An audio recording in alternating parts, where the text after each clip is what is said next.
할렐루야!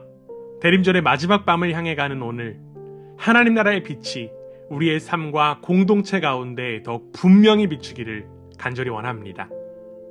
우리는 곧 성탄을 맞이합니다. 그러나 성탄의 이야기는 언제나 밝은 장면으로만 시작되지는 않습니다.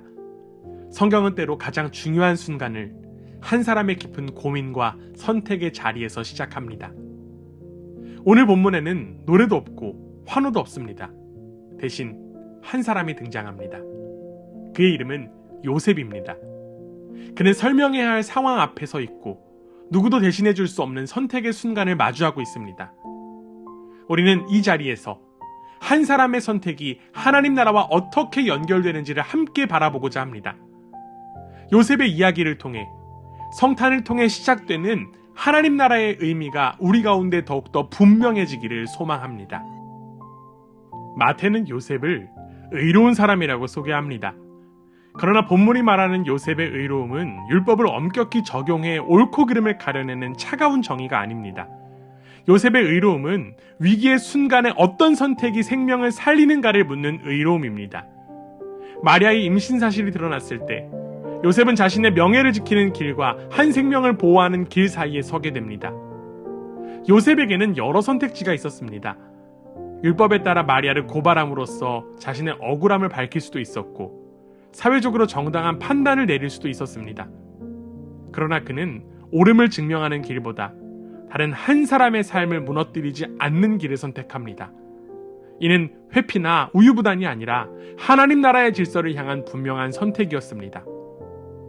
하나님 나라는 언제나 생명을 중심에 둡니다.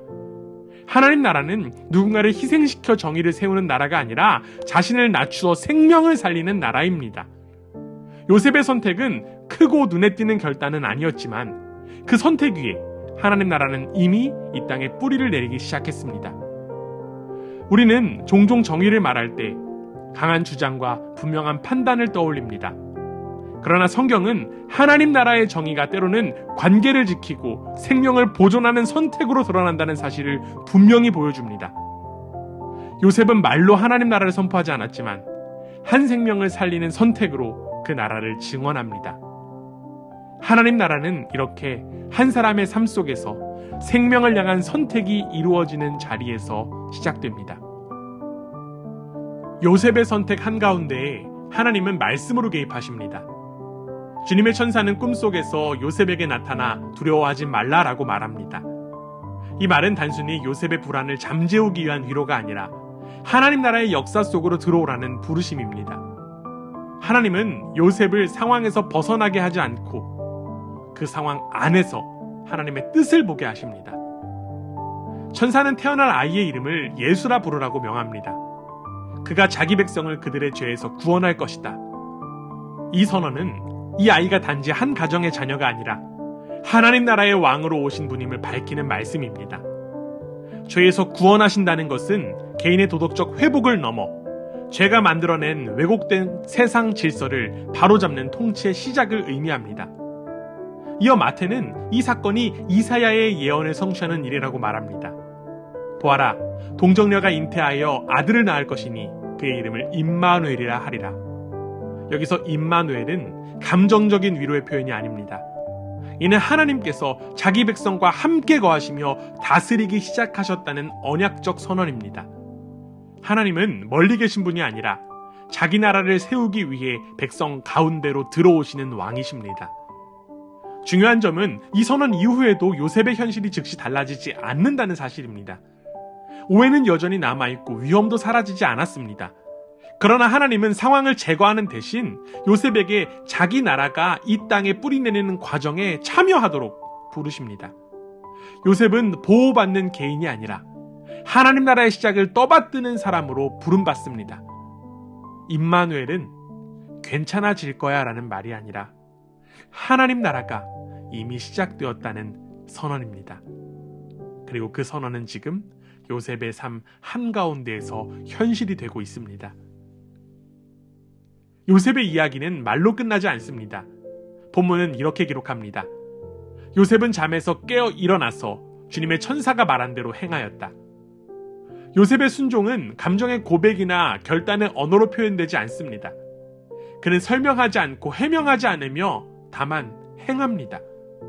이 행동이 바로 하나님 나라가 이 땅에 자리 잡는 방식입니다. 요셉이 마리아를 아내로 맞아들이고 태어날 아이의 이름을 예수라고 부르는 행위는 단순한 가족적 선택이 아닙니다. 이는 자신의 삶을 하나님의 통치 아래에 두겠다는 공개적인 선언입니다. 요셉은 더 이상 자신의 명예나 안전을 기준으로 판단하지 않습니다. 그는 하나님의 말씀을 기준으로 자신의 삶의 방향을 재정렬합니다. 특별히 마태는 요셉이 아들이 태어나기까지는 아내와 잠자리를 같이 하지 않았다고 덧붙입니다. 이는 요셉의 경건을 과시하기 위한 설명이 아니라 하나님 나라의 시작이 인간의 의지나 욕망이 아니라 하나님의 주권적인 역사임을 분명히 하기 위함이었습니다. 요셉의 절제와 기다림은 하나님께서 이루시는 일을 인간이 앞서 소유하지 않겠다는 태도입니다. 이 순종을 통해 하나님 나라는 추상적인 개념이 아니라 실제 역사 속으로 들어옵니다. 예수라는 이름이 공식적으로 불려지고 그 아이는 보호받으며 자라날 공간을 얻게 됩니다. 하나님 나라는 선포만으로 확장되지 않습니다. 한 사람이 자신의 일상과 선택을 하나님의 통치에 내어드릴 때 그 나라는 실제가 됩니다.